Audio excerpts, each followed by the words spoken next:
Christelle, things are going excellent, but of course we need everyone's help to make this thing a huge success. So we're right here across from the Pretzel Twizzler, which is right there behind Best Buy. All right, thank you, Sean. 6:02, new signs warning you about alligators are popping up in a popular local park. Yeah, it's important to know if you disobey them, you might not only be putting yourself in danger, but you could also get in trouble with the law. WMBF News reporter Marissa Tancino live in the studio this morning. Coming up this morning on the Today Show, Craig Melvin speaks exclusively with UN Ambassador and former South Carolina Governor Nikki Haley on her recent trip to the Middle East. So if you haven't purchased your ticket yet for Carolina Country Music Fest, you better act fast. Time is running out for the best view, and even though everything kicks off tomorrow, Ruby Durham joins. Thank you this morning. The mother of a UNC Charlotte student who was killed in a drunk driving crash is opening up about how she's going to make sure that this never happens to anyone else. Really showing why Florence County now in day 2 of that state of emergency. You can see free-flowing water here just creating its own rivers, knocking over trees, uprooting.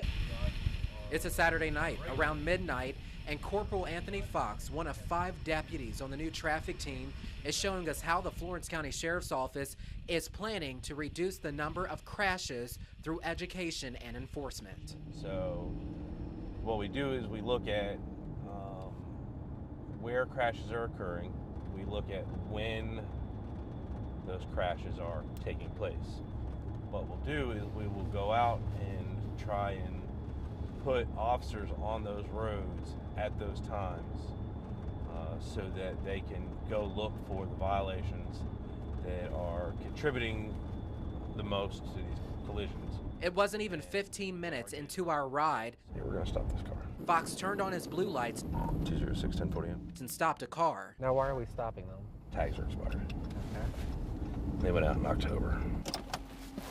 Fox says as he conducts traffic stops, he's looking for signs of impairment and not just the signs that someone is drunk. Good evening, how are you? I'm all right, sir. How are you? Good, you have your license with you? We can interview somebody. We can determine that if that person is under the influence of drugs, and then we can determine what category of drug they are under the influence of, or a combination of categories. This means some deputies can now determine which category of drugs like cocaine, marijuana, and central nervous system depressants a person is abusing, and also whether or not it has been mixed with alcohol or other drugs. Before the training, how hard was it to kind of spot this kind of stuff? The training was a real eye-opener. You had to, it was an eye-opener for me, and you know, we would go out and we would look for people who were under the influence, but then knowing what to look for through the training was really important because different categories of drugs present differently. So, you know, you might not see some of the things that you would see in a standard alcohol impaired person.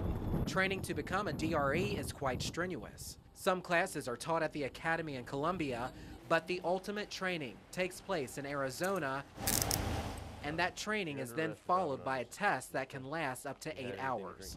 It's a much more in-depth interview, and it certainly goes beyond your standard field sobriety test. And all of the DRE interviewing is done post-arrest, post-breath test. You know, he's getting close to the center line there. DREs can also determine if someone is abusing prescription medicine. 206-1040. What you're doing is you're showing through the interview process, the drug recognition interview process, that you can tell that person's ability to drive is impaired. So, and that person should not be operating a motor vehicle because they are under the influence of, and then you can say what category of drug. How you doing? Get your license with you? The hope is this targeted enforcement will lower the number of people being killed on the roads. The speed limit got away from you? On our ride-along, where Fox was able to give warning tickets for specific violations, he did. We give out these little pamphlets whenever we write somebody a ticket. But he also handed out information about the efforts to stop people from dying in fatal collisions. Some of the most significant incidents that I've responded to professionally have been because of impaired drivers, and that's why I think it's so important to do this. More than 400,000 veterans live in the Palmetto State.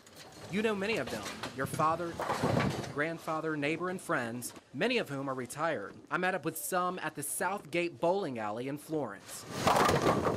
These men and women once served in some aspect in the armed forces, but now they gather here a couple times a week for a game or two of bowling.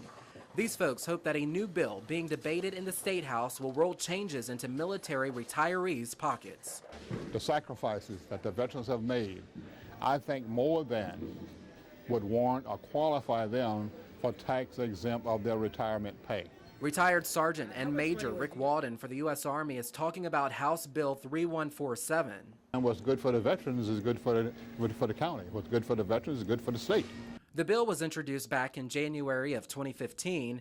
It would change the tax laws in the state and strike out taxing the retirement salaries of those who have served. It says that the dollars that you've earned through retirement, if you come back to South Carolina and live in South Carolina, we're not going to tax those dollars. District 63 House Representative Jay Jordan says this bill was a no-brainer when it came time for him to support it. So I think first and foremost it shows respect and appreciation to our service members. And then also I think it has the ability to be positive for our local and state economy going forward. The thought behind not garnering state taxes on retired veterans' pensions is that it will cause the state to become a more attractive permanent location for vets and their families. Some of these folks that have perhaps been stationed here temporarily during their active service might say, South Carolina is a great place to live. Let's retire back to South Carolina. When you've got a competing state that gives an incentive, such as no tax on their salary, why would I want to stay in a state that's going to tax my salary when I can go to a state that does not tax it? Beyond the 9 states that do not have any income tax at all, there are 13 boomer states that all say no to taxing military pensions. Bill supporters say we are missing major income from those vets who choose to head to more military-friendly states to eat, play, and live. So the few thousands of dollars that we would have gotten in state taxes, we've lost their whole retirement pay. The $30,000 that they would have spent locally is now going to a competing state that says, come live with us, we won't tax you. It surely brings about more disposable income for the veterans to spend and invest back into the community because they're going to buy.